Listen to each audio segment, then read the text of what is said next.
ko na po uulitin ang mga matatalas at matatalinong mga komentaryo na narinig natin sa araw na ito. Sa aking pakiramdam, ang totoong dapat nakaupo sa Supreme Court ay nandito ngayon dahil nandito ang nakakaunawa ng tunay na diwa at spirito ng ating konstitusyon.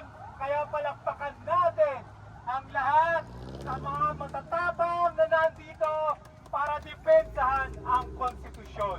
Pwedeng magdepensa nito kundi tayo mismo na nakakaalam na hindi ito usapin ng legal technicalities. Korte Suprema!